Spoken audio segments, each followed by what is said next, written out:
Knicks family, what's popping with you? Yeah, you see I'm full of smiles. I'm happy. I feel good after the Knicks sent me through a gut-wrenching night. A gut-wrenching night, ladies and gentlemen. But it was a tough game. The Knicks pulled it out. They pulled out a gritty one tonight. A real gritty win tonight by the New York Knicks over the Indiana Pacers. They pulled to 500 on the season. Yeah, that's right, Evergreen. That's it. They pulled to 500 on the season. They won the season series against the Indiana Pacers, so that gives them the advantage in tiebreakers. This was a really, really important win by the New York Knicks, ladies and gentlemen. Big win by the New York Knicks. RJ Barrett, he came through. Julius Randle came through. The Knicks started off the game slow. They got down 8 right from the beginning. They went down 16 in the second quarter. Then all of a sudden the charge came. They start playing defense. They start getting scrappy. Start making a couple of buckets. Derrick Rose knocks down the 3 just before the half to put the Knicks up 2. Come out in the third quarter and the game was nip and tuck for the rest of the way. The Knicks go up, the Pacers go up, the Knicks go up, the Pacers go up. And for whatever reason, TJ McConnell killed us again. Derrick Rose could not stay in front of that man. I don't know why, but he couldn't. Couldn't stay in front of him. TJ McConnell had 17 points and 12 assists against us tonight. The Knicks pulled up to a 9-point lead. Took a 9-point lead there in that fourth quarter. But quickly, very, very quickly, the Indiana Pacers came back and took the lead back, and it kept flipping and flopping and made my heart kept going left and right. My blood pressure kept going up and down and all over the place. Finally, RJ hits a couple of big shots. Julius Randle hits a couple of big shots, and the Knicks look like they're going to cruise to the victory until Domantas Sabonis hits a lucky 3 off the backboard. Then RJ gets fouled and misses 2 free throws.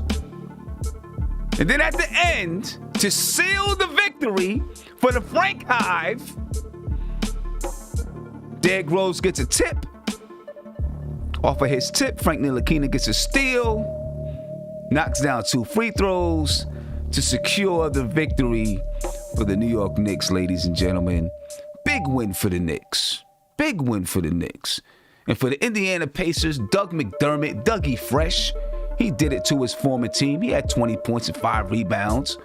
Domantas Sabonis, Julius Randle played a hell of a defensive game against Sabonis tonight. This is the second game in a row that Sabonis was not able to crack 20 points against the New York Knicks. Yeah, he had 9 assists and 7 rebounds.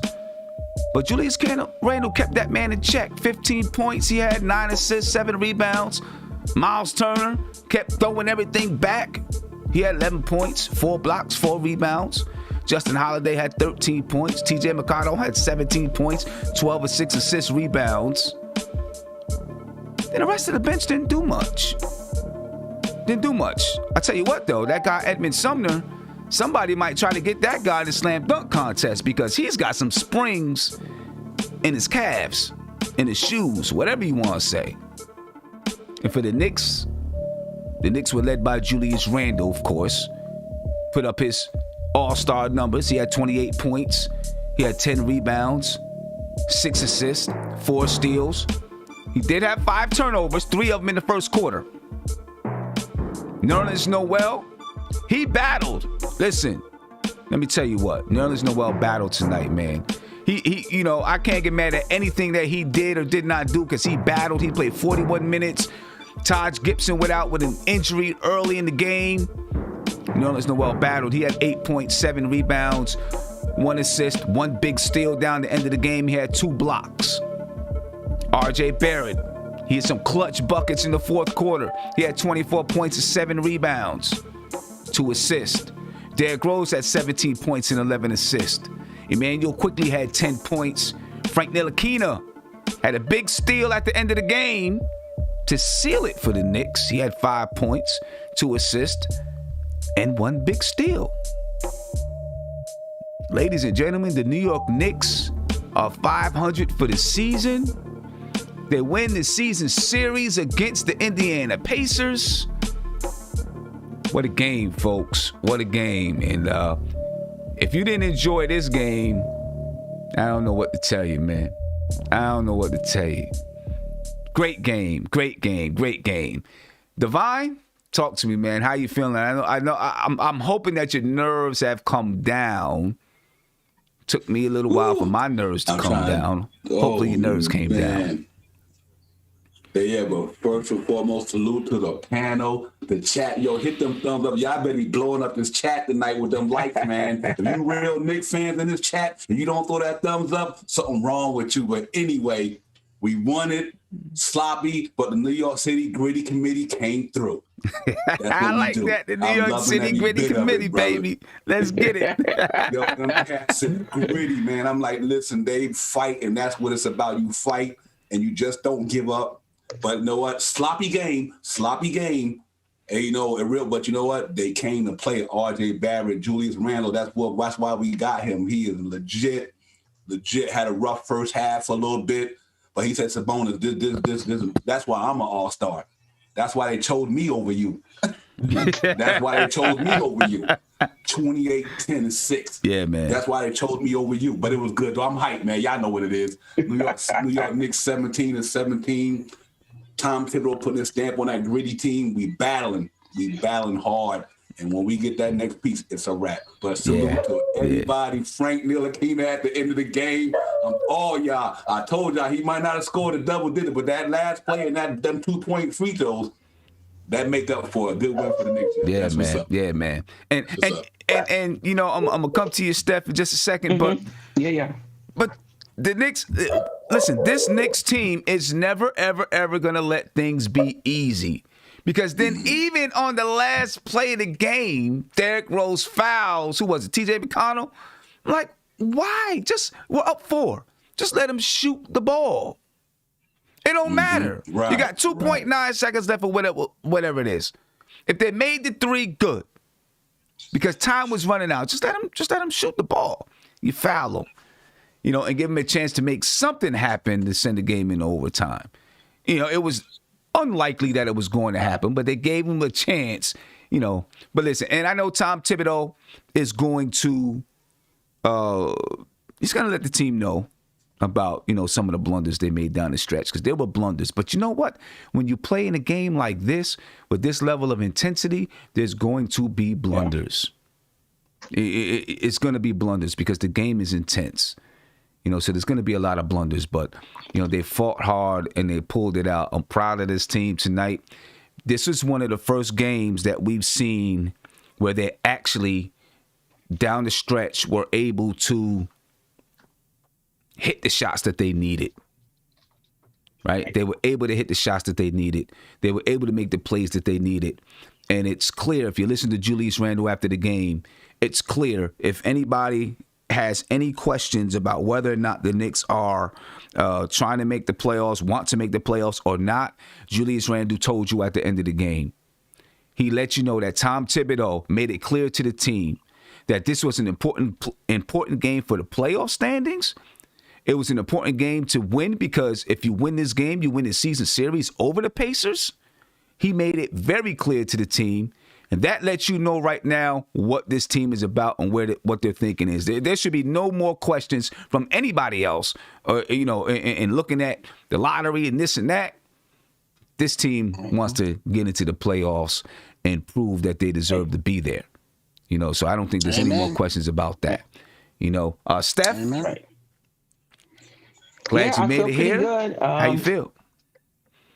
Yeah, I feel really good. Back to 500. I mean, I think for me, just as an organization, I've always felt that was just us getting over the hump after just years and years of just being bad. I thought we closed out another close game. I think this is the third close game down the stretch where under 5 minutes, it was a close game, and we made the plays we needed to put to win the game. We hit some key free throws down the stretch other than RJ. Noel, I really like his defense. He's very active. just the way he was 3/4 in Sabonis and was able to get that steal and, almost got another one.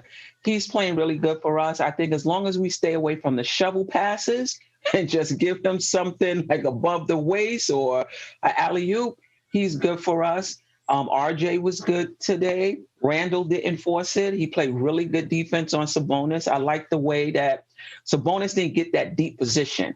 And even if he started deep, by the time the ball came into him, he was like 3/4 post. He was up more. So I thought he did a good job with that. I thought Frank gave us some good minutes. Getting that, when Derrick Rose deflected the ball, he was able to get it, hitting the key free throws down the stretch.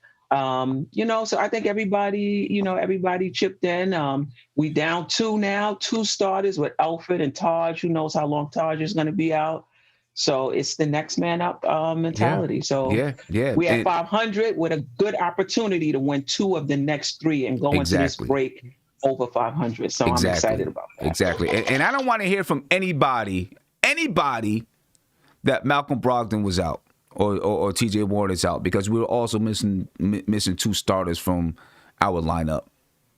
You know what I mean? So, I mean, it is what it is. We were playing, even keel as far as I'm concerned. You know what I mean? And you can say, well, he means more to their team than this and that. Both teams are missing 2 starters from their lineup. And then, of course, Taj Gibson goes down. We'll talk about that center position because I'm pretty sure that's going to be a concern. One thing that I really did like that I seen in the clutch, when R.J. Barrett had, he hit a 3 and then he got the and 1. And when Julius Randle had the ball, he gave it up to R.J. I don't remember exactly what happened on that play when he gave him the ball, but he gave it up to R.J. because R.J. was the hot guy. And he didn't say to himself, I got to be the one. He gave him the ball, and you love to see it. Right. You love to see that. You know what I mean? You love to see that. Josh? Right. What's going on, y'all? I am wow, what a game. And like I've been saying for the longest time, defense is where it starts. Defense won the Knicks this ball game today. Defense down at the end of the first half, that put the Knicks back in the game, and defense down the stretch in the fourth quarter won them this ball game. The turnovers, they forced a lot of turnovers on Indiana. And that's how the Knicks are going to win games. And I like the fact that it happened today against Indiana. And that's how it needs to happen, for the rest of the season. RJ had a pretty good game. Randall had a great game. I'm not going to talk about the fact that RJ missed those 2 free throws because I would have been on his game over time, or if we would have lost the game. So I'm not going to go there. I'm not going to go there. But he had a really good game, and this is the type of performance that the Knicks are going to have to get from RJ Barrett in order to remain competitive. So all around good game. And I think we are missing some of that defense that Elfrid brings to the table against the guards, but the trade-off is we get some more offense from Derrick Rose. Right. So, I can live. Better playmaking too. Right, and better playmaking. Yeah. Derrick Rose had 11 assists tonight. But it was apparent, from the beginning that, we're missing some of that defense. And then, of course, like we said, we came from playing the Sacramento Kings who, kind of let you do whatever you want defensively to a team that's going to be stifling defensively. And there's an adjustment that has to be made. You know what I mean? And it took the Knicks a quarter and a half to really come to and, make that adjustment and then pick up their level of intensity. Right. But it was, that's what you got to do. And they did it. Now, of course, they play the Pistons, and then they come back up and play San Antonio, and then the Pistons again. But they seem to be locked in this playoff race, understanding that one loss can send you reeling, Cornerstone. Right. Come on, Cornerstone. I'm gonna let you go. Go ahead, man. I'm giving you a minute. I'm giving you a whole minute to get your heebie-jeebies out. I'm just upset right now because somebody in the corner didn't recognize or acknowledge the steal of the game. You mean the one that Rose tipped? Yeah, exactly. Okay. Rose could tip it, but knowing how these Pacers are, they could have caught the rebound, but they didn't. Exactly. Who did the steal?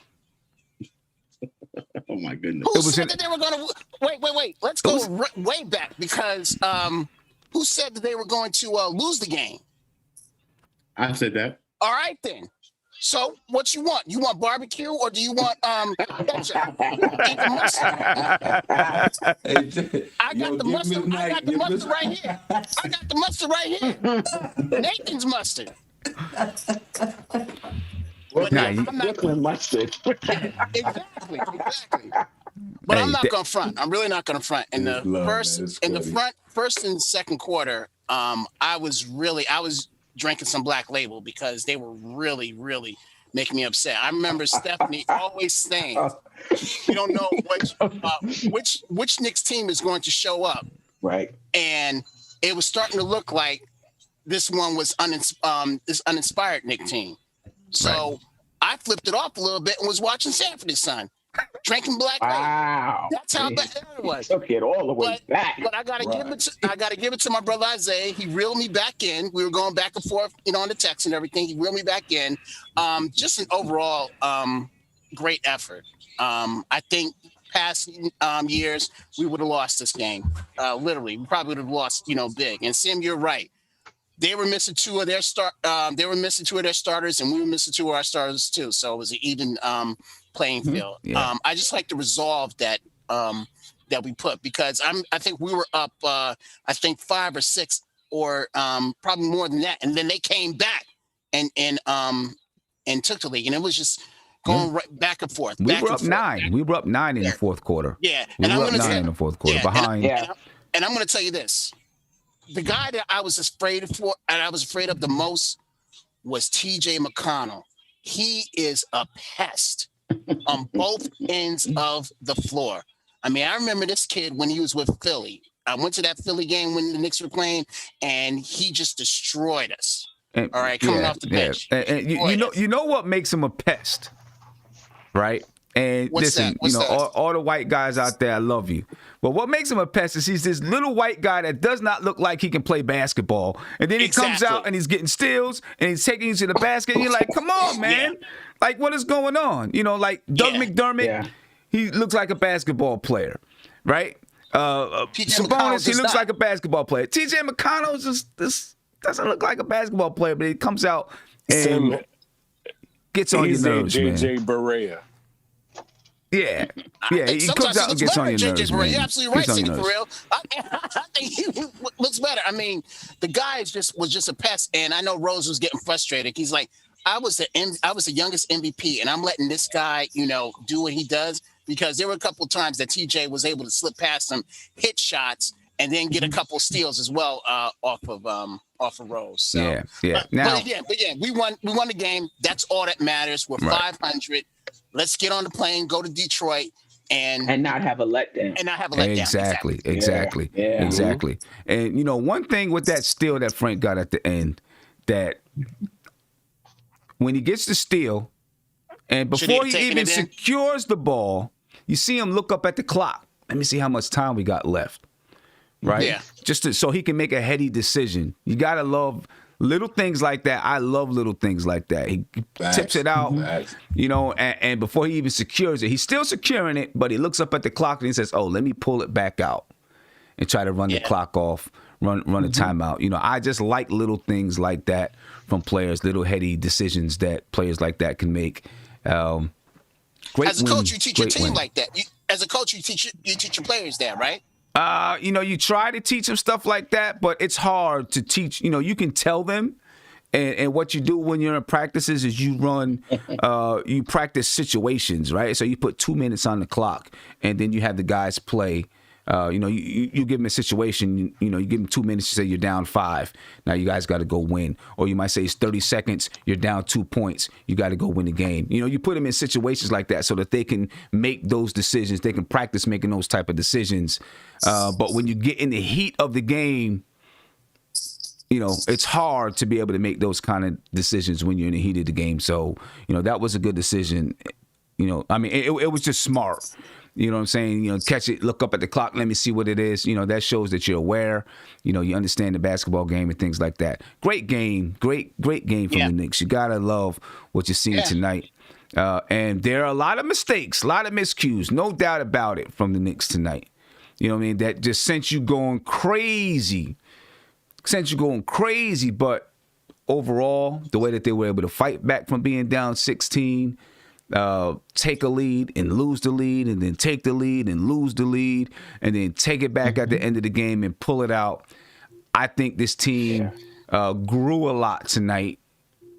They grew a lot tonight, and we will see if it takes them through the rest of this half of the schedule, right? And helps and propels them to winning a few more games. You know, we've won 2 in a row. As long as we come to play tomorrow night, it's a back-to-back, but luckily it's home, so we can get it. We don't have to travel. We can get a little bit more rest. You know, they can I think just it's take. on the road, Sam.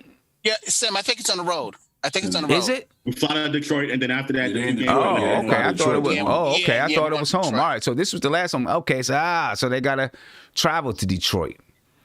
Oh well. Yeah. They just I gotta. think Do, the second game It's in Detroit. I think the second game is at home for us. I think. Yeah. The second Yes. game. It probably is. Yes. Okay. So it's in Detroit. So now they gotta leave this, get on the plane, and go to Detroit. I don't know how long it's gonna take. 3 hours to get there. Get their rest and be ready to play tomorrow. You cannot have a letdown against Detroit because Dennis Smith Jr. is probably going to be motivated, right? So you can't have a letdown. You have a chance now to be 18-17 and build that cushion in, get ready to play San Antonio. Great game. The Knicks did have 18 turnovers tonight. I know Tom Thibodeau's not happy about that. 18 turnovers tonight by the Knicks. As a matter of fact, let me go ahead and break down. I'm going to take a phone call. Well, actually, the caller just hung up. Let me break down and take a look at what the numbers were for this game. See if I can pull it up here. All right. And let me get that up. All right.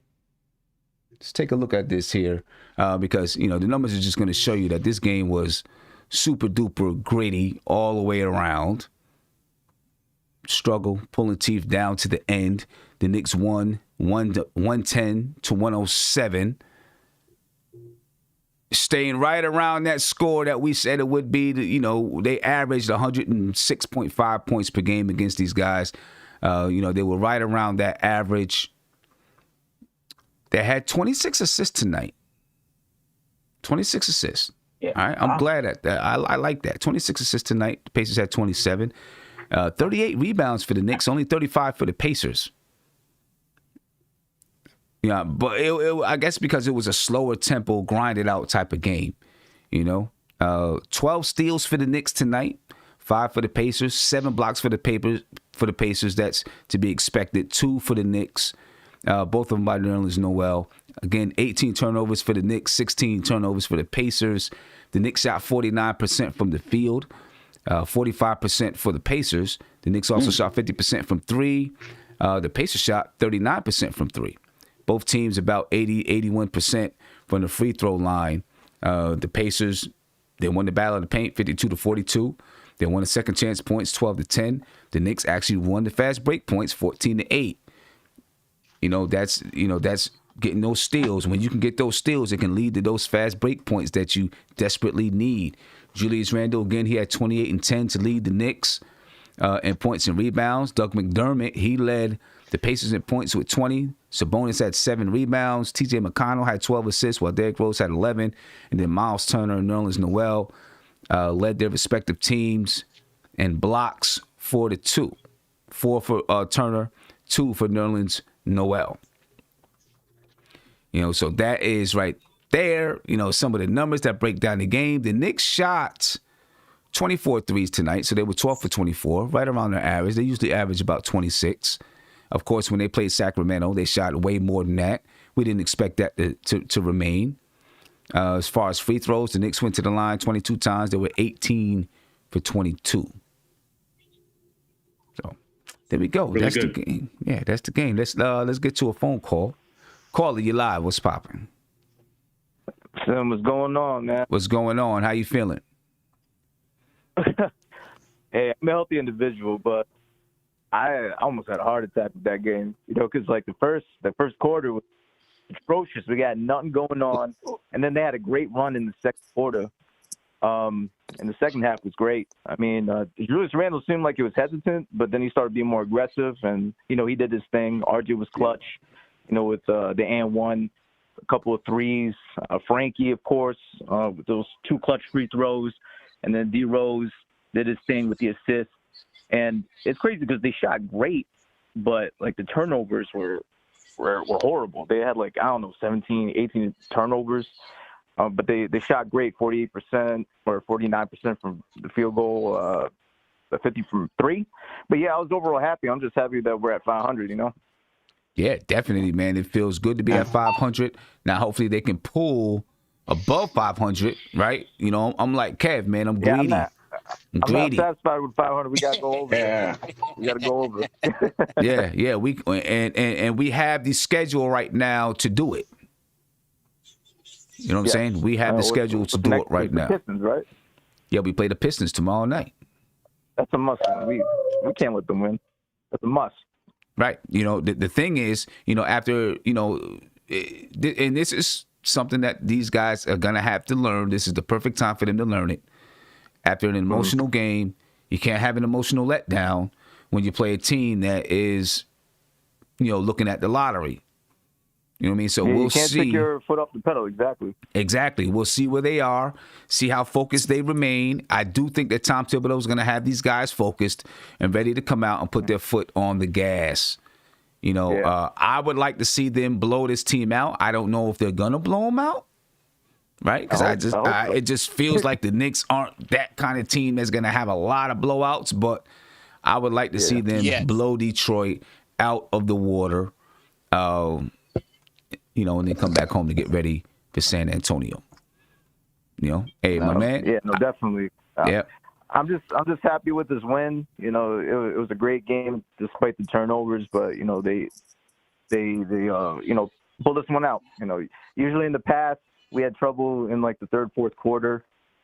One ended up winning, but we got a lot of talented people, a lot of talented players on this team. So yeah, hopefully they can just continue this. Before I go, I just want to say, hey, Sim, great show. You guys are putting on a good show. What was I going to say? I lost my train of thought. I'm just happy with this win. But yeah, I feel I've been you, a man. fan since you had 1,000 subscribers, and it's good to see this channel grow. So, yeah, man, I wish you much success. Appreciate you, man. Thank you very much. Thank you much. All right, you Appreciate take care, you. Yep. Let me get you another call. Callie, you are live. What's popping? Okay. I guess that one hung up. Let's get to another one. Callie, you live. What's going on, man? How you feeling? Yeah, I'm good. Just chilling. All right. So talk to me about the game. Well, man, listen, the game was very crucial. I thought I almost had a heart attack, but we came out the win, so I'm happy we got the win, and we over 500. Yeah, I'm with you. I feel the same way, man. I feel the same way. Let me get to another call here. Caller, you live. What's popping? Sam, what it do? Shout out from Central Florida. How you feeling? We got the win tonight. We got the win, bro. We got the win. Shout out to you. Shout out to the panel. Shout out to the chat. I don't want to look past Detroit. I don't want to disrespect them like that. But how do you feel about the San Antonio game coming up? I'm going to tell you how I feel. I feel like we got to get Detroit so we can have cushion for that San Antonio game, right? Because, San Antonio is a good team. They're about 4 games above 500, I think, right? They got some guys that can score. Now, and they got good coaching, so they're actually 17-12 right now. So for the San Antonio game, would you play more team on DeRozan? Say that again. Would I play what? Would you put Ntilikina more on DeRozan? Well, Ntilikina is not really going to be starting the game. I don't even say not really going to be starting. He's not going to be starting the game. So I'm starting off with probably Reggie Bullock on DeRozan. I don't like that matchup, man. No? So you want to take Reggie Bullock out, starting lineup, and put Ntilikina in there? I don't know about all that either. But defensively, I feel like more of I don't even put on. I feel like DeRozan is ball. We lost you, my man. I think we lost you. But you know, I'm more concerned about the Detroit game than the San Antonio game right now. You know, we're gonna talk about that in a minute. I'm gonna take this one phone call, then I want to get to everybody. I'm gonna come to you, City, and I want to talk about this center position. What are we gonna do? All right, caller, you live. What's popping? Simmer, man from Yardacon. What's going on with you? How you feeling? I'm feeling real good. I'm like a kid in a candy store. I hear you. I think most of us are. Big up the chat. Big up the chat. I'm talking about. Love the chat. Everybody in the chat, especially the lady. Yeah, she knows what she's talking about. Mm-hmm. Anyway, this is my second time calling in. Tell Josh to just relax him. He can hear you. Yeah, tell Josh just relax. We old school Knicks fans. Just relax. Yeah. Okay? I'm loving all of this. Josh, just keep it real, Josh. I love you, man. Just keep it real. All right, Josh? Big up everything. I love the win, Sim. I got you. We're going to make some noise. No Ain't doubt. worrying about nothing. We don't want to make no trade for no Bradley Beal, yo. Chill out. We're going to make this work. We got what we need right here. Okay. All right, Josh, big up. Love the... Appreciate you, man. Appreciate you. Respect, Appreciate you, man. Respect. Let's talk about this center position. What are we going to do? Because now Taj Gibson has gone down with his sprained ankle, it looks like. We don't know how long that's going to be. He's definitely not going to be playing tomorrow night. So now, you know, we're going into Detroit with one center. You know, who backs him up? I don't know. Nerlens Noel played 41 minutes tonight. I wouldn't want him really to play 41 minutes tomorrow night. He might have to. You know, you seen for a stretch at the end of the second quarter, Kevin Knox came in to play a little bit of small ball. I don't know. What are we going to do, Devon? You know what? I think, you know, depending on, I guess we had to wait until tomorrow or in the morning to see what's the total outcome. But right now, I know we're not going to be able to go get nobody overnight. So I think, you know, right. Obi Toppin and Randall and Kevin Knox, I mean, he going to do it by committee. I mean, he going to do plug and play. You know what I mean? He going to have to play plug and play. You know what I mean? And hope that, a good thing about it, I'm not saying that in a negative way about the Detroit. I'm not saying that. But I'm glad in the sense that it is a team like Detroit who's not really on a high winning level that we might can still pull us out because, you know what, not taking nothing from them because they can beat any given day. Don't get me wrong. But I still like our chances without Taj tomorrow, if Obi and Randall and Noel, and if you had to throw Knox in there, we guys got to do it by committee. Go small ball, you know what I mean? Go small ball tomorrow, and hopefully we pull it out, man. But but if it's gonna be something that's gonna linger, then we got to go do something. You know what I mean? I don't know if it's gonna be the G League or find somebody just serviceable to Mitch get back. You know what I mean? I don't think we need to go out there and spend a ton of money to get a center, but you know, if we can get somebody who just gonna, you know what, even if when Mitchell Robinson back, you cut him. I don't even care. You know what I mean? We just need a big body to fill that void and until my man get back. But we just, you know, we're gonna have to do, like I said, man up, next man up. Hopefully, you know, we play a little small ball and it might work to our advantage. We'll see. But I'm hoping that's the case, man, because we got to get that tomorrow. I know we said that tonight, but we need that tomorrow. We need tomorrow too. So yeah, we need tomorrow. I don't want to go back down one. You know what I'm saying? Right. I want to go up one. Yes. You know. Yes. Yes. Steph, do you think we see a lineup that tries to force Detroit to go small ball? You know, they have Mason Plumlee as their starting center. Mm-hmm. You know, he is what? He's 6'11", right? Mm-hmm. and we got Nerlens Noel. He's 6'10", coming off the bench. They have Jahlil Okafor. Oh, jeez. Killed us last time. All right, Isaiah Stewart. Yeah, he's Jahlil Okafor is 6'10", right? Isaiah Stewart. So they do have some size coming off the bench. Yeah. How go ahead. I'm sorry, Steph. finish No, go ahead, Steph. I was just going to ask you, what do we do? I feel good. I feel good. I don't think they have dominant bigs. I'm not going to sleep on Plumlee. We got to, we have to play him well. But behind him is Okafor and Stewart.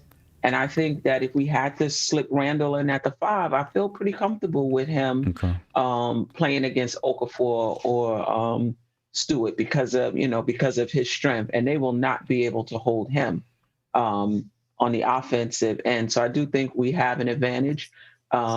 Noel was really smart today in terms of playing with fouls. He picked up 3 fouls, and I think he ended with 3 or 4, maybe 4. But he went a long time after he picked up that 3rd one before he picked up the 4th one. So he plays pretty smart. So I think we're going to be okay short term.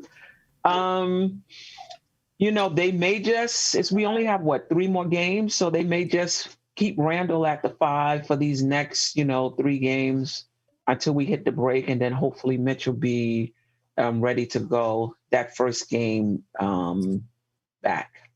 Right. Six Trey in the chat said that Okafor is injured. Oh, okay. Okafor is injured. Okay.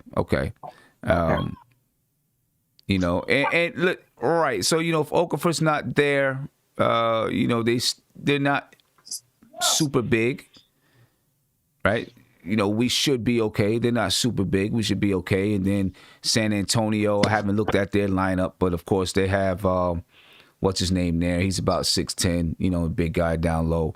I'm not sure exactly what they have coming off the bench. Did you say San Antonio, Sam? Yeah, after we play Detroit, we play San Antonio, and right. I'm not sure. The person, yeah.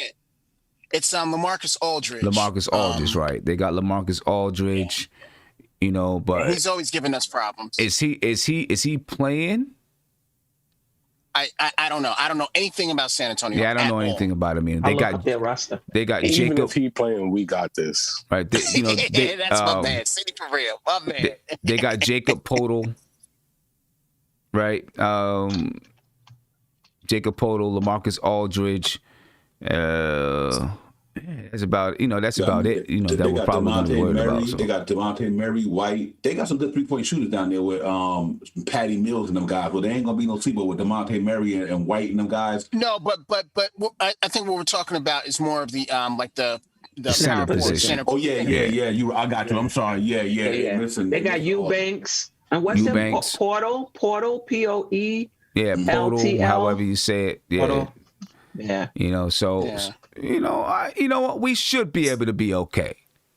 Maybe Nerlens Noel is going to have to go 40, 41 minutes for the next 3 games until we get to that All-Star break, and then they can find out what's going on with Mitch and then make some decisions there.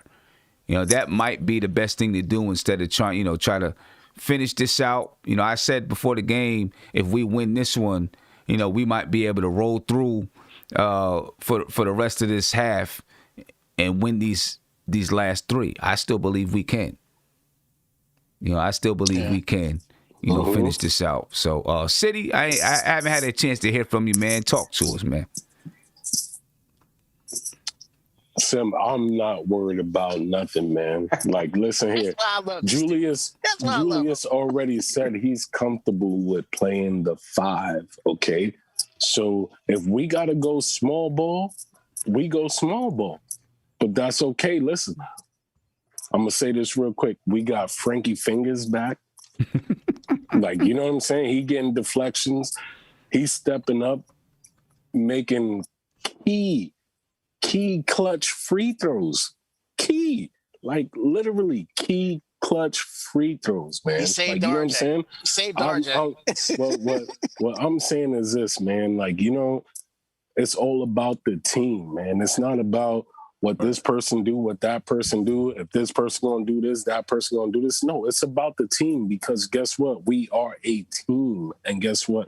the team needs to perform. So therefore, if somebody goes down, next man up steps in and does his thing. Okay, that's what we talk about. This is why we a team. This is why we need the bench. This is why we need other people to be on the floor at certain times. So don't get it twisted and think that our starters are going to do everything. We ain't built like that. Like, you know what I'm saying?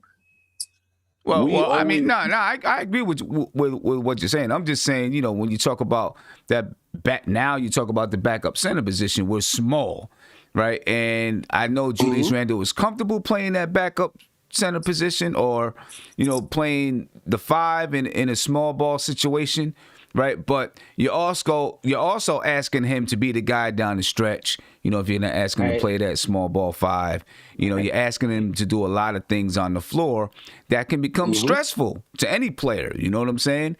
And not saying that he's going to stress out about it and be frantic about it. I'm just talking about on your body and mentally as you're playing. You know, so I think it is important. And you know, no matter how much he's comfortable, you can't do nothing when he's 6'8". He's not going to grow just because he's comfortable. He's not going to grow to 6'10" or 6'11". You know, so there's still going to be a size difference there with him being, you know, still going to be a size difference. So we'll see how it works out. I'm not saying that that's like the best option for us, but at the end of the day, it's a good option for us. If you got a guy that's comfortable with doing things, and I'm not saying that, like, you know what I'm saying, like he's gonna show up the bigs, like whoever we play, that they got a guy that's 7'1", whatever. What I'm saying is, if he's comfortable in his situation, like, you know what I'm saying, then that might make the other guys comfortable. And again, we're going to win these things by committee, yo. It's not just going to be just because, we going small and a big take over Julius or whatever that we going to flame out. No, we good. We in a good spot right now. The team is playing well, and that's what we banking on. We not banking on anything else. We banking on the team to play well, and let's get it. I get it. That's a lot of pressure, though. It's putting a lot of pressure on us. Yeah, you know, we can play well, but, you know, sometimes you can't beat Mother Nature. You know what I'm saying? And you know, people start to suffer and deal with attrition, you know, when you got to play too many minutes, or, you know, if you just can't do it physically. So we'll see what happens with the Knicks. You know, playing against Detroit, you know, not exactly too worried about it as far as the center position is concerned. When we get to San Antonio, I guess we'll see what happens. And we'll find out how bad that sprain is for Taj. You know. You can even throw Obi at the 5, too. To the hell, you know. Oh, my God. I'll tell you why. Only reason I say that, Julius Randle is more important than the Knicks and Obi Toppin. I don't give a fuck if Obi Toppin foul out the game. He only getting 2 or 3 points a game anyway. You know what I mean? I'm saying he's going to give up a lot of points. Yeah, that's true. Yeah. But I think that's going to happen anyway. You know what I mean? I think with Julius Randle and him at that power forward and center spot with that height, that's going to happen anyway. I just think that them 7 footers going to eat them anyway. I just think that I would rather have Obi Toppin getting a foul on a center than sacrificing Julius Randle, put him in foul trouble when he's our main dude. We need him. You know what I mean? I hear you. But I sacrifice a couple of points not to get Julius Randle fouled out of a game and get, like tonight, having 5 fouls and got a. So I just think that even if you play Toppin, you know, he can't stop them, but they're going to have to chase that boy around the perimeter too. You know what I mean? Going there to eat fouls, basically. Right, yeah. Even if he just going there to muck it up tomorrow just to get us that win against Detroit. And you know what? The band foul out, so be it. I don't know. I get nervous. Like anytime I see somebody, you know, someone like Sabonis, he was posting up Obi, you know, I get a little nervous. And then, you know, he posted him up, then he took him out on the perimeter, hit him with the pump fake, bam, he fouls him. You know, Obi's just got a lot to learn defensively in the NBA. It's a good thing that we are playing the way that we're playing because it's giving him time to do it without a bunch of pressure and a bunch of people screaming and hollering, you know, about Obi. So it's good that we're able to play in this situation right here. But listen, I'm not going to put it past that if we have to, that's what Tom Thibodeau will do. He'll either use him or Kevin Knox. Right. Because the one thing about Kevin Knox is Kevin Knox has been able, at least last year, right? He was able to do a good job getting some, getting blocks, off the ball blocks, weak side blocks, stuff like that. We'll see. It's going to be interesting to see how Tom Thibodeau decides to go tomorrow night. I don't think that Alfred Payton is going to be back tomorrow night, right? So we'll probably still see Frank in that rotation, in that lineup. You're seeing tonight, Tom Thibodeau brought Frank in for Julius Randle because Julius Randle was in foul trouble. So he brought him in for, to play some defense down the stretch. And, of course, it worked out for the Knicks. Frank got that steal down the stretch. So I'm pretty sure we're going to see him tomorrow night. Tomorrow night, the Knicks are playing against two former Knicks, Wayne Ellington and Dennis Smith Jr. Both guys are in Detroit's starting lineup right now. Right, so they're going to be a little bit motivated and maybe have a little bit extra oomph to them. And then, of course, you can't forget, because the Knicks are tied for the 4th seed, Detroit's looking at them, and the Knicks kind of have an X on their back. You know what I mean? And so the Knicks have got to come tomorrow ready to go, ready to play, focused, understanding what's at stake. Because when you look at the standings right now, it's tight, right? Philadelphia's number 1 in the East. They're 22-12. Brooklyn's number 2, tied. They're actually tied for number 1. They're also 22-12. Milwaukee is 20-13, and then you got Toronto at 17-17. The Knicks are 17-17. Boston is 16-17. Miami 16-17 in the 7th seed. Chicago's 15-17 in the 8th seed. Indiana's 15-17 in the 9th seed. Charlotte is 15-17 in the 10th seed. All right, that's one crazy. Loss. Yeah, that's crazy. That is crazy. That's Hey, real Sim, crazy. I think they must impose that. They must impose that because Luka Doncic beat the Nets tonight. I think the Nets are 22-13. Okay, so maybe they. Okay, so maybe they didn't post it yet. Maybe it needs to be updated. They didn't post it yet. Yeah. Okay, you know what? I just updated it. Yep, the Nets are now 22-13. Still, it's tight. The Knicks take a loss tomorrow and become 17-18. They could drop down to the 8th seed or something like that. Who knows? But if they get this win, I don't know who plays tomorrow. If Toronto plays tomorrow, let's see. Tomorrow night, At Chicago. Toronto and Chicago play. That's going to be a good one to watch. Toronto and Chicago play. The Wizards and Boston play. That's another one that's going to have impact on the standings. The Knicks and Detroit play. Right? Of course, that's going to have an impact. Atlanta and Miami play. That's another one that has an impact on the standings. I mean, the Knicks need to get this win, because if they get this win, I'm sorry, Kevin, I'm about to come to you. If they get this win, somebody's dropping, right? Either the Bulls or the Raptors are going to drop some. Either the Wizards or the Celtics are going to drop some, or the Hawks and the Heat are going to drop some. So I really want the Hawks to win. I really want the Wizards to win. And I want the Bulls to win. And I want the Knicks to win. That happens, the Knicks get... really, all we need is the Raptors to lose. If the Bulls beat the Raptors and the Knicks win over Detroit, the Knicks will have claim. They'll stake their claim to that 4th spot in the Eastern Conference. Go ahead, Cornerstone. Ain't that something, man? That's crazy to even think about it. But yeah, go ahead, Cornerstone. Yeah. It's just amazing how Boston and Toronto have really they were the class of the Eastern Conference, and right now they're just struggling, big time. And let me ask you this: if Boston really slips, and they go out in the first round, is Brad Stevens on the hot seat? I think so. I think Danny Ainge is more than Brad Stevens. But if Danny Ainge goes, then definitely Brad Stevens will be on the hot seat moving forward. Yeah. Because once the GM goes, then the coach is definitely up next. Yeah. Well, Josh, let me ask you this. You always talk about how we have cap space, we have money, and we have picks and everything, and we have to use it. Do you think Boston has used their picks and their capital to the to their yes. To answer your question, yes, they have. They went out and they go get Kemba Walker, and Kemba Walker is not performing well. He's not playing on 1 of the 2, and he's not doing his thing. And they've drafted well. They still do draft well. So that's the reason why they're in the position that they're in. And I want us to do the same thing. I want us to draft well. I want us to make smart moves, and I want us to take a swing at some point. We can't just keep waiting. And everyone is in the chat talking about, oh, well, I'm rooting for the Mavericks to lose. I'm not even thinking about the draft. I'm not thinking about what the Mavericks are doing. I'm worrying about this team right here. We got a tough win in a playoff race. Sam just put the numbers out there, the standings.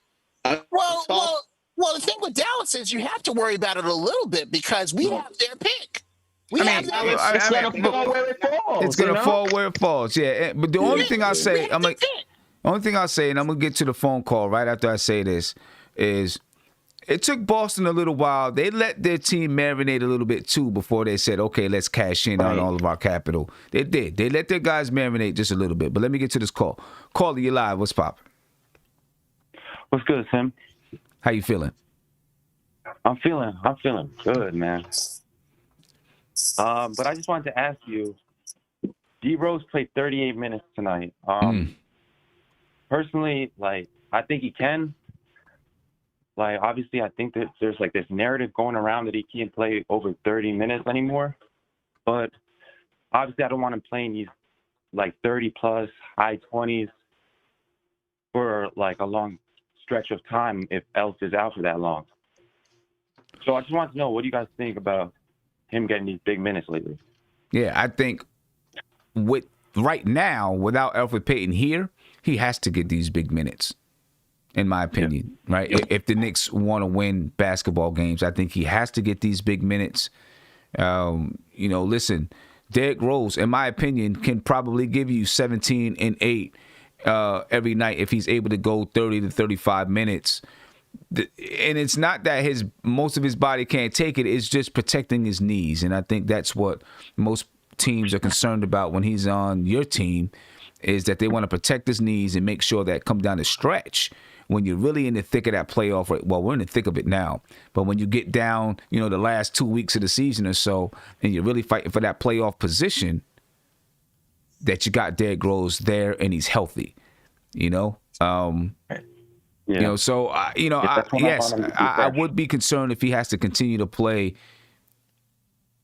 38 minutes a night. Now, over these next 3 games, if he has to go 38 minutes or whatever, you know what? He's got to do what he's got to do. Then we got a nice little stretch, because he, remember, before he came to us, he hadn't played for 3 weeks, right? So then we got a nice little stretch. Where a break where he can rest, everybody can rest their bodies, and then we come back, and hopefully we can come back with everybody healthy. Mm-hmm. And the All-Star break is coming up, so he'll get a rest there, and hopefully we get out to a big lead against the Pistons, and maybe Elf is back, and maybe he don't have to play that much, but I think he can obviously do it. He didn't, he seemed a little tired at the end, but everyone would be tired playing 38 minutes. Right. So, he was a little tired at the end. He did have 4 turnovers tonight. He had 2 crucial turnovers in that fourth quarter. Back-to-back turnovers. He turned the ball over once. Knicks called a timeout. Turned the ball over again. I was like, oh, what are you doing? But Mitch McConnell. McConnell, man. The pesky guy, TJ McConnell, man. But overall, he played well tonight, and hopefully he continues to play at this level. But yeah, I would be concerned if he has to play 37 minutes for long stretches of the remainder of this season. Yeah. Let's go get that win tomorrow, man. Thank you for taking my call. That's it. Appreciate you, man. Thank you. Let me get to another phone call here. And then after this phone call, we're going to listen to Tom Thibodeau a little bit. Caller, you live. What's popping? Yo, what's popping? What's popping? Sing. How you feeling? I'm all right. Yourself? I'm good, man. I feel good. I'm celebrating this one. It's going to be short-lived. I'm celebrating it tonight, and then tomorrow, it's focus time. Definitely. I'll definitely agree with you on that one. So talk to me, man. Talk, about the game. What kind of, I know you got some comments or something like that. You got some thoughts? Yeah. I just want to basically first say what's up to everybody in the chat. Appreciate you what you're doing and everything. Long time watch and listen to real good things. But I'm just mostly real proud. You got an altogether good team effort on this one. It was kind of a playoff win. And our defense saved us at the end of the game. Yeah. Going to save us. Exactly. That's what's going to save it, man. That's what brought us in. Appreciate the call, my man. I'm going to get to this Tom Thibodeau, before I have to get on up out of here. I'll take a couple more phone calls. This is Tom Thibodeau, ladies and gentlemen, talking about that he likes to fight the way that the Knicks came back tonight. Coach, there are a lot of things on this box score tonight that you could point out, but being down 16 and then coming back to win this one, just the toughness that this team displayed tonight. What can you say about the fight that you're getting from this bunch?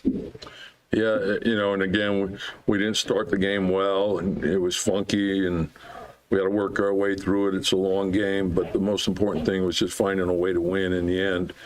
And we had a lot of guys step up and make big plays. I thought Nerlens, played very well. We lost Taj to sprained ankle, so extended minutes. Julius got going. RJ, big game, big shots. But, we just scratched it out, and, we'll have a new challenge tomorrow. We got to be ready for that one. Thanks, Popper, Musa. Tom, I know you say every game is, whatever, on to the next one, but you guys are 500 now. You've moved into fourth place in the East. Does that mean something to you now after 34 games? No, because it's a long season, and that's what we have to understand, and every game is equally important. So one game doesn't take on more meaning than another. They all count the same, and wherever you end up, that could be the difference between a lot of things. So we have to understand how important each day is. We have to understand how important each practice is. We have to understand how important each possession is. And so if we want to fight for the things that we say we want to fight for, well, there's a price to pay for that, and we have to do that. Ian Bagley, SNY. Tom, what do you think of Nerlens just playing with 3 fouls for as long as he did? We obviously needed it, needed the size, needed the rim protection, and then down the stretch when Julius got his fifth, he had to go over to guard Sabonis, who's, a load to deal with as well. So, and then just his activity, making a miss at the rim, being on the floor, coming up with big plays for us. And then when he's rolling to the rim, he's putting a lot of pressure on the rim, which is opening up a lot of other things for us. So he's a totally selfless guy, plays hard, and whatever you ask him to do, he does. Stefan, Daily News. Hey, Tom, 2 questions. First about Randall. How about the job he did defensively on Sabonis? And then at the center position, if Taj can't play, for however many games, what are you going to do there? Are you looking to get more depth? Next man up. We got more than enough with the players that we have. I know Leon and Wes and Scott will, look at the players that are available, but that's their area. And I'm just focused on the guys we have, and we'll figure out a way. All right. I thought it was a smart move to take and put Nerlens Noel on Sabonis when Julius Randle got into foul trouble. That right there was a big move. That's something that a lot of coaches might not have done. I mean, good coaches would and should do it, but it was a good move. It saved Julius Randle because you knew that they were going to go to Sabonis in the clutch, right? And potentially Julius Randle would have fouled Sabonis. There's a good chance he would have fouled him. So that was a good move, putting Nerlens Noel on Sabonis. And then you see right off top, bam, he's long. He got a steal. Yep. And I think that might have been, we all talk about the steal with Frank Ntilikina down the stretch. That might have been one of the key moves of the night. Just putting Nerlens Noel on Sabonis. Right. Now, if the Knicks do, if it turns out that Mitch might be out for a little while, and Taj Gibson is down for a couple weeks, who are you looking at to pick up for some center depth? Divine, I'll start with you. Then I'm gonna come to Stephen and Josh. That's a good question, Sim. There's not too many people I notice out there other than the main talker, Drummond, and all of them guys. And I'm not even concerned about that. I would call Chicago and bring back Luke Cornett until Mitch get back. Bring Luke Cornett back there. He playing good in Chicago right now. Shot blocker, can shoot threes. Just to feel that, we just need to fill that void till Mitch get back. If they make a big movement, we're gonna live with it because we trust the organization. But I'm with Tibbs, man. Next man up. We got more than enough there. That's why I bought the Obi thing. We got enough there. But they just gotta play hard every night and do the best they can. I mean, and let the chip fall where they may. You just battle, and if your man beat you, okay. As long as you battle and you go hard, let the chip fall where they may. But I don't know, Tim. I think other than if they're gonna talk about the Drummond thing, and that's not even a guarantee right now. As much as we need a center today, so I just think we just gotta find it, whether it's a G League or I don't know, or see who's out there. If you can get somebody, or if it's somebody that's not playing right now, that's in the, not playing in the NBA period, I guess, that's not even playing right now, you could bring somebody in. It's tough, you know what I mean? So I don't know who's out there, to be honest with you, but right now, I wouldn't even mind if they don't bring nobody. Just let next man up, man. That's all I can say. I really don't know what to say other than that. Next man up. You know? What do you think, Steph? You said if I heard you correctly, you said if Mitch doesn't come back after the break? Right. If we find out that, they may need some more time. If we find out that he needs a little bit more time. I will go after somebody. I don't know if it has to be someone big, like Deadman, like somebody mentioned in the chat. Maybe Whiteside from Portland. Maybe, somebody that's that we can either pick up for free, or for not, not too much. And the only reason I say that in terms of waiting for Mitch is that we don't have a lot of depth. And you see, this is what's going on. When Taj went down, there's only two centers. If one of them goes down, there's not a lot of depth. Now you bring in Randall to the 5. Now you bring in people that are not in the rotation in, like a Knox. And what have you. And I think that weakens the team. Now, we hope they step up and we hope that they're ready, but the Eastern Conference is so tight. You win, 3 out of 8 or you lose, you can find yourself, like you said, on the outside looking in. I don't know if the Knicks would ever be totally out of it, but I think it would make things harder for us, and we working with the slimmest of margins as it is. So I think if Mitch is going to be out for extended time, we do need to look at something. If not, if it's just the next 3 games, we just Mitch and match and do the best we can to get to the All-Star break. Yeah. Josh, who would you look at? Tyson Chandler, if he's available, I would love to bring him back just to go out there, get some important minutes, some crucial minutes. He's a veteran, he's been there before, played for the Knicks before. I think he played with, I don't think he played with Thibodeau. Played with Thibodeau, but definitely. No, I don't think so. No, I don't think so either. He was there when it was the Baby Bulls with Eddie Curry and the guys, right? Yeah.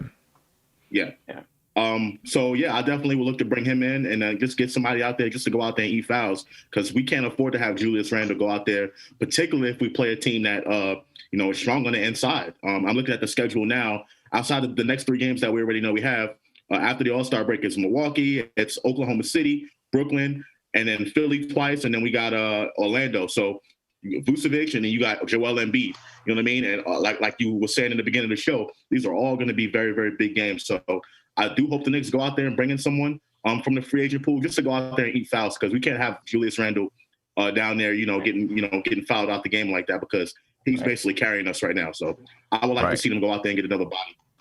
Right.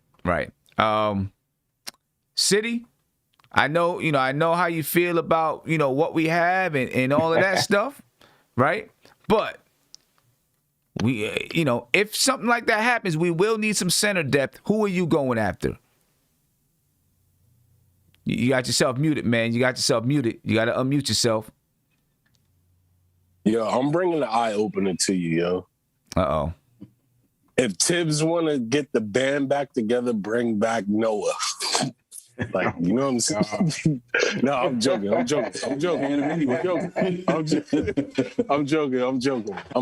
But like, yo, you know what? On the real though, like, It's hard to call, man, because I don't even know who's out there for us to pick up. Like, you know what I'm saying? But like what Josh said, if Tyson Chandler is out there and we need a center and we can get him for dirt cheap, let's do it. Like, you know, because we already know. Yeah, we already know his defensive skill set, and we know what he can do. We know what he could bring, or whatever. So, like, you know what I mean? I'm on board with that.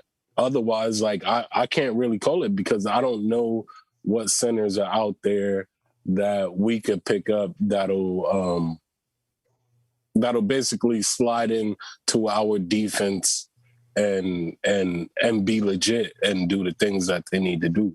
Right. Yeah, so I can't call it. Yeah, we'll see. That's going to be something. Let's hear from RJ Barrett. Then I'm gonna come back and get to a couple of phone calls. This is RJ Barrett on tonight's game. Hi everyone, we have RJ. If you have a question, raise your hand and I'll bring you into the room. Rebecca Harlow, MSG Network. RJ, when you checked back into the game in the fourth quarter, about 4.5 minutes left, you hit a 3, then back on the other end, a 2, you draw the foul. Are you at a point now in your second season where you expect to be able to create 6-point swings like that? Most definitely. I do what I can. Today it was for me, to come in and just give a lift and score those couple points, but also make plays. Drew hit a big 3 in the corner for us, so I'm just trying to do what I can. Steve Popper, Newsday. RJ, after what you guys went through last season, to be where you are now, 34 games in, 500, moved up to 4th place in the East, what's that mean to you? It means a lot. It means a lot for us. We're a hard-working group. Our coaches are hard-working. We want to win. We want to win. That's what we're here for. And, it definitely feels great. I said I've been a winner all my life, so this feels good. Peter Body, New York Post. RJ, after you miss those couple of free throws late, just how big is it to get that defensive stop by Derek and Frank there? I got to do better. I can't miss 2. But like I said, I got a big stop, and then Frank stepped up big time, knocked those 2 down, picked me up. So it was great. Mark Berman. Yeah, RJ, you finished the 4-game homestand, the last 3 with fans. How do you reflect on what kind of boost they may have given you guys? Oh, it was big time. We really missed their energy. They've been, they're going crazy. For just 2,000 people, they're really loud. And, it definitely helped us, I know, tonight with this big win. So, very happy to have the fans back. Thank you, RJ. All right, that's RJ Barrett, ladies and gentlemen. Get to a couple of phone calls. Then we'll hear from Julius Randle. Then we'll head out for the night. Call you live. What's poppin'? What's going on, Sam? Yo, how you like that win, baby? Hey, I love the win, man. Love the win tonight. They were looking good. They're looking real good. Yeah, so talk to me about it, man. How you feeling about tomorrow night's game? Versus Detroit, I see another tough one, maybe. Grant's going to be tough. Mm-hmm. I think DSJ may spaz out tomorrow. But I got the Knicks winning. Well, man, Julius get the triple-double. And listen, Jeremiah Grant is playing. Yeah, bro. Yeah, Jeremiah Grant is playing some basketball. He's playing good basketball. You know what I mean? If Detroit was better, he would have put himself in the running to be on the All-Star team. You know what I'm saying? Because he's playing some really good basketball. You definitely got to give it up to him. Yeah, he's playing hard. Yeah. All right. So, and anything else you want to add in there? I got. I'm looking at the standings. Mm-hmm. This is a surprise for me as a Knicks fan. I love the Knicks to death since '70, but we only 5 games behind first place. That's right, brother. Yo, I know, that's man. Crazy. That it is crazy. 5 games behind first place. How that sound? I'm loving it. How does that sound? 5 games behind first place. You know what I mean? It's a crazy year, and you know the Knicks. They're in it, man. They're in it. It feels good for them to be in it. I feel what you said, Sim. Yo, let's take all these games for the All-Star game. Let's go. Yeah, that's where I'm at. I want to take these games before the All-Star break. You know what I'm saying? I believe that we can. Yeah. You know what I mean? I feel like this is the kind of win right here where it builds your confidence. You know what I'm saying? They're like, we finally did it. We pulled the 500. And it wasn't a blowout. It was a hard fought game that they had to battle through. Yeah. You know what I'm saying? They had a battle to get through it. And they were successful. You know what I'm saying? That, this right here, this is how a team builds and becomes, a juggernaut. Yeah. You know what I'm saying? Because they fight through these type of battles. They build that trust with one another, and they become, it's how you become great, man. Sam, cool question. I'm about to bounce. All right. You think the Knicks overachieving? One love to the chat. Have a good night. That's a good question. That's a question that we got to ask now. At what point does it become that they're just good? You know what I mean? And no longer overachieving. At what point does that happen? I don't know. I guess we got to, it's something we got to figure out. At some point, it has to become that, hey, we're just a good basketball team. But let's hear from Julius Randle, and then we'll finish this off for the night. This is Julius Randle on tonight's win over the Indiana Pacers. When Julius Randle's here, if you have a question, raise your hand and I'll bring you into the room. Steve Popper, Newsday. Julius, I think you put on the court that you did this personally. Is that just because of all the talk about who's an all-star, or was it the team thing? A little bit of everything, man. Just as a competitor. Sometimes there's individual matchups that you take, not personal enough. You don't like another guy. It's just personal from a competitive standpoint. So it was that. It was the season series matchup as a team, and us feeling like we really needed to win this game. Tight the playoff races, so feeling like we really need to win this game. And so it's from that standpoint. Taking home court, so it was a lot of different things, man. Rebecca Harlow. Julie, it's something we didn't get to on the court, but when you're in a game that's this physical, like you said, you're taking it that personally, and you have 5 fouls, and there's still 5 minutes left to play. You're down 5. That's not a time to back off. How do you play through that? Where was your mind at that point? Just got to be smart. Certain plays, certain things, you just have to let go. You can't really impose your physicality like you might want to. But, you just got to play smart. Keep yourself in the game regardless. Just physicality, going, rebound the ball, whatever it is. Just get it done. But you got to know how to, control yourself a little bit more in those situations. Steph Bondi, Daily News. Hey, Jules, can you just explain, how physical that matchup is with Sabonis? It's physical, but I like contact, so it really don't bother me, honestly, man. I love that type of stuff, and for the most part, the rest did a good job of just letting it go. So it was fun for me. Ian Bigley, SNY. Hey, Julius, 3 shots in the first quarter, and it's something that we've seen pretty regularly, where you're not taking a ton of shots early on. Are you letting the game come to you? Do you want to get your teammates involved early on? Is it something else? Absolutely. I ended up taking 22 shots. And for me, it's early, just getting everybody going, just getting into the flow of the game. Some nights the shots will be there. Teams will force me to score early, like the Atlanta game or whatever it is. But most times, I just want to get everybody else going. I know I can get to my spots and get my shots when I need to. So I'm not really worried about my attempts or whatever it may be. Just trying to play the right way, make the right plays, and get guys going. We have time for 2 more questions. Dennis Gorman, AP. Hey, Julius. After the last game, you said something to the effect of you thought the team defense kind of slipped against the Kings and the Warriors. Do you think you got back to playing Knicks defense tonight? Absolutely.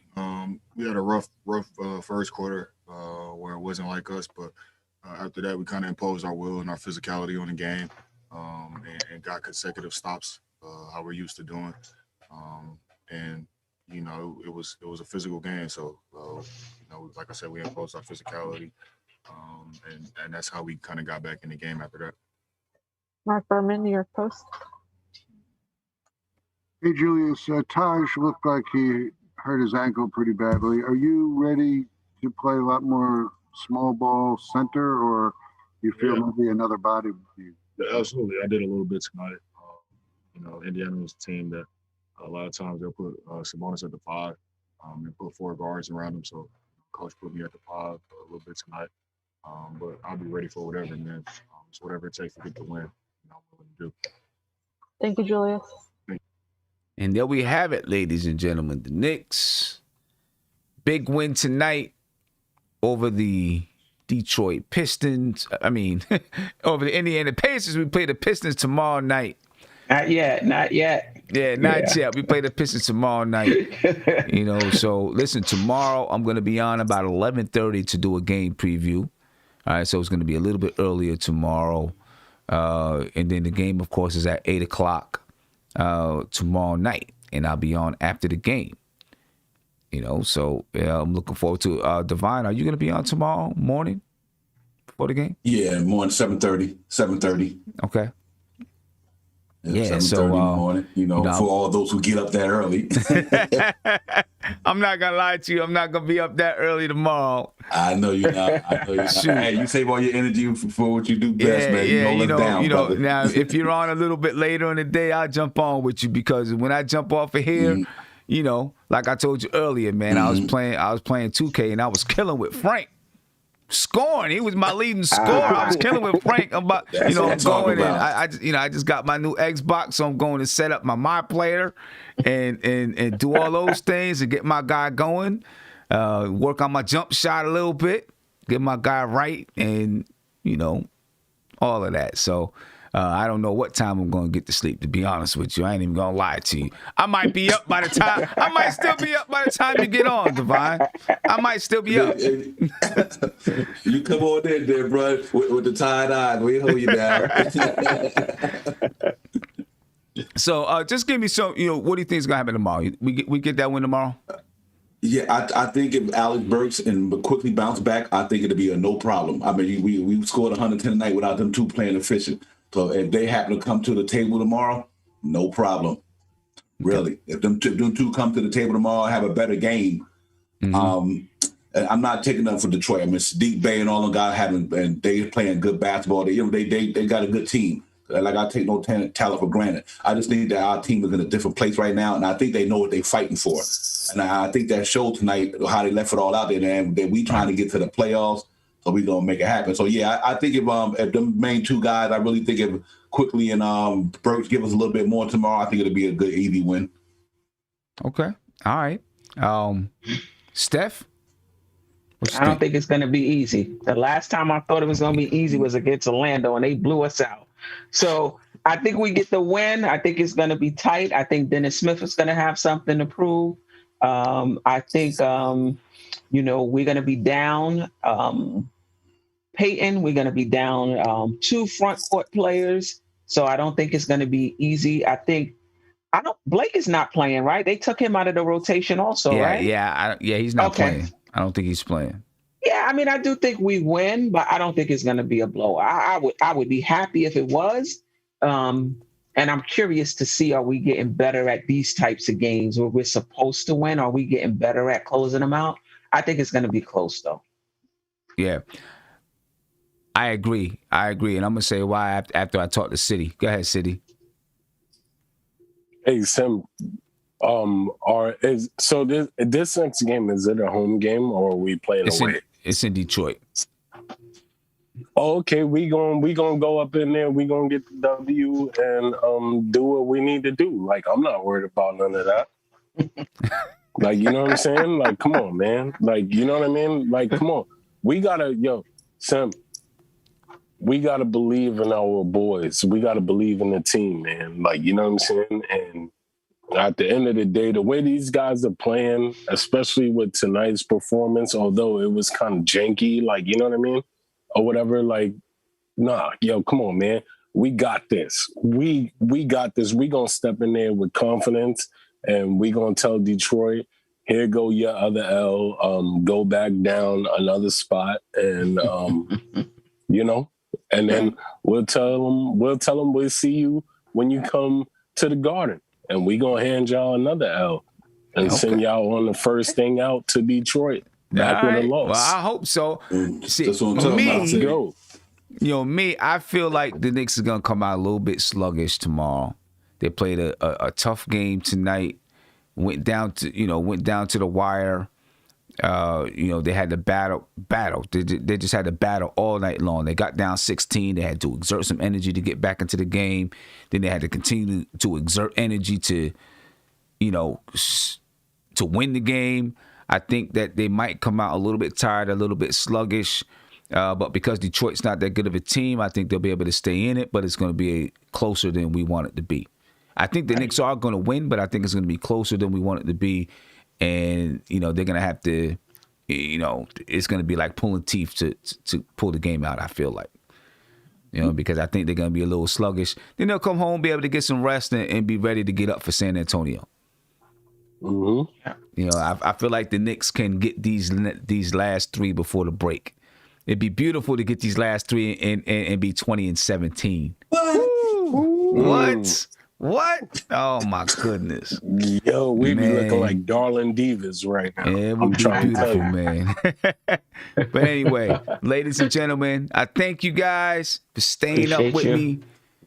I appreciate you all. And I'm out of here, ladies and gentlemen. I will catch you tomorrow morning about 11:30, maybe 12, 11:30, 12 o'clock. Just look for the notification. We can talk Knicks in Detroit. We'll break it down a little bit further than we did today and get ready to try to get this win tomorrow night. I'm out of here, ladies and gentlemen. Spread love. Be easy. Have a great rest of your Saturday. If I don't see you tomorrow, enjoy Sunday. Yeah. Peace.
I want to remind you guys, go check Blue Orange Tears, ladies and gentlemen. Blue Orange Tears should be on just about now, so go check them out.